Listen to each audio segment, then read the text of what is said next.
Bapak Ibu kaum lansia yang dikasih oleh Tuhan kita Yesus Kristus, kita kembali akan masuk ke dalam renungan dan bagian Alkitab yang akan menjadi pembacaan kita dari Yesaya 49 ayat 14 sampai 19.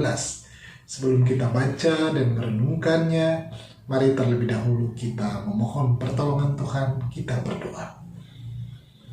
Dengan ucapan syukur kami datang kepadamu, ya Tuhan kami Yesus Kristus. Di pagi hari ini kami kembali diberikan kesempatan untuk merenungkan firman-Mu. Biarlah Roh Kudus-Mu yang menolong kami, memampukan kami untuk memahami firman-Mu dan memberikan kekuatan untuk melakukannya dengan setia di tengah-tengah kehidupan kami. Ya Tuhan, sertai juga hamba-Mu dalam pembacaan Alkitab ini, biarlah firman-Mu boleh disampaikan sesuai dengan kehendak-Mu. Berfirmanlah kepada kami ya Tuhan, kami sudah siap untuk mendengarkan. Amin. Yesaya 49 ayat 14 sampai ayatnya yang ke-19. Sion berkata, Tuhan telah meninggalkan aku dan Tuhanku telah melupakan aku.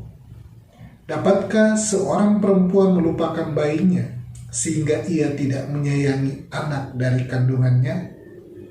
Sekalipun dia melupakannya, aku tidak akan melupakan engkau. Lihat, aku telah melukiskan engkau di telapak tanganku, tembok-tembokmu tetap di ruang mataku.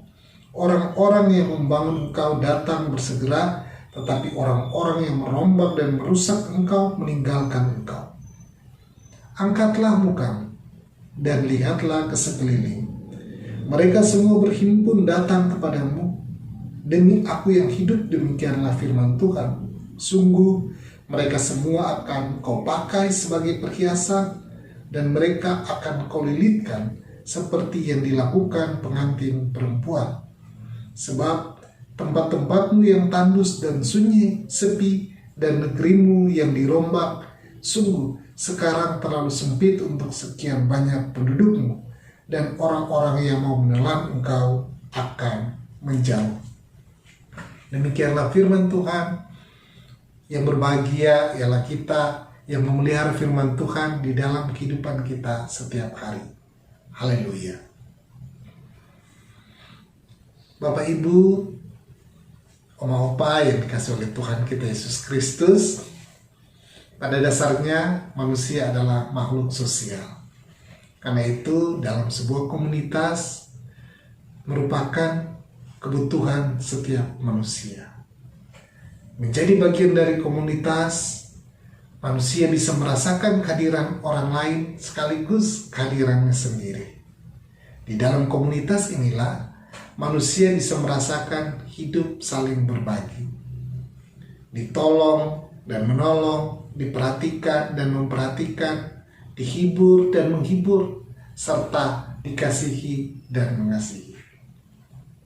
Hal ini menjadi penting karena manusia akan membutuhkan pertolongan dari orang lain. Sekalipun dirinya sendiri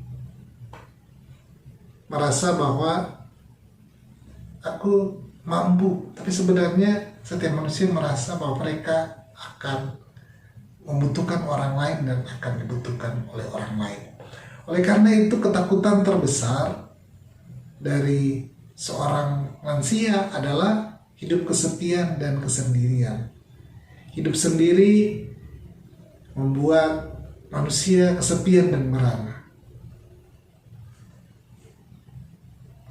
Manusia membutuhkan orang lain yang hadir di sekitar, baik sebagai pendamping maupun sebagai penolong. Yesaya 49 ayat 1 menggambarkan tentang ketakutan orang-orang Israel yang berada di pembuangan di Babel. Mereka takut Tuhan sudah melupakan dan meninggalkan mereka. Lalu bagaimana mereka hidup nanti tanpa penyertaan dan pendampingan Tuhan di negeri asing yang mereka diami sekarang ini? Tuhan menjawab ketakutan dan kekhawatiran dari orang-orang Israel pada saat itu. Seperti seorang ibu yang tidak akan pernah meninggalkan dan melupakan anak yang dilahirkannya. Bahkan dikatakan seharusnya seorang ibu tidak melupakan. Tapi kalaupun sampai melupakan, Tuhan tidak akan seperti itu. Tuhan tidak akan pernah meninggalkan dan melupakan bangsa Israel. Seandainya seorang ibu bersikap tidak wajar dan tega meninggalkan serta melupakan anaknya yang dilahirkannya sendiri, Tuhan tetap akan memperhatikan kesetiaannya. Dia tidak akan pernah melupakan, apalagi meninggalkan umatnya, meninggalkan bangsa Israel. Tuhan akan selalu hadir untuk menyertai, mendampingi bangsa Israel dimanapun mereka berada, sekalipun berada di tanah pembuangan. Janji Tuhan ini memperlihatkan keteguhan dan kesetiaan Tuhan kepada bangsa Israel, sehingga orang-orang Israel tidak perlu takut dan gentar, tidak perlu takut dilupakan, apalagi ditinggalkan oleh Tuhan. Karena Tuhan selalu setia pada janjinya. Dia akan selalu ada di setiap langkah kehidupan umat Tuhan. Bapak Ibu, Oma Opa yang dikasih Tuhan, ketakutan dan ditinggalkan adalah sesuatu yang wajar bagi seorang lansia. Anak-anak yang sudah besar, yang sudah memiliki keluarga serta urusannya masing-masing, anak-anak yang juga sudah sibuk dengan pekerjaannya atau dengan alasan-alasan lain. Dampaknya orang tua kurang diperhatikan dan dipedulikan. Tidak jarang lansia hidup sendirian karena pasangannya sudah meninggal. Bahkan lansia yang tinggal bersama anak dan keluarganya pun masih merasa kesepian ketika anak atau cucunya sibuk dengan kesibukan masing-masing mereka. Dalam kondisi seperti ini, banyak lansia merasa kalau mereka sudah dilupakan dan ditinggalkan oleh keluarga mereka sendiri. Belajar dari Yesaya 49 atau ayat 2, kaum lansia tidak perlu merasa takut untuk ditinggalkan. Karena janji Tuhan berlaku juga bagi kita semua. Seperti Tuhan tidak akan pernah melupakan dan meninggalkan bangsa Israel, Dia juga tidak akan pernah melupakan, apalagi meninggalkan kita, orang-orang percaya.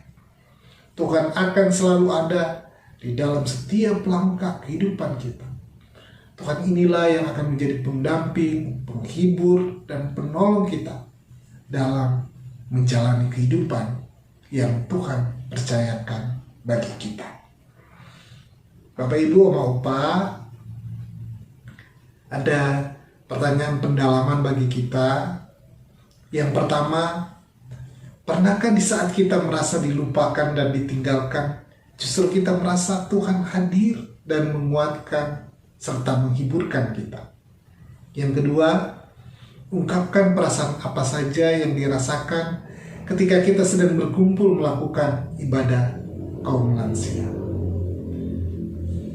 Dan yang ketiga, mari kita menutup diskusi atau menutup perenungan kita dengan menyanyikan PKJ 165 ayat 1-3, janji yang manis. Tuhan memberkati Bapak Ibu, Oma Opa, kaum lansia. Amin.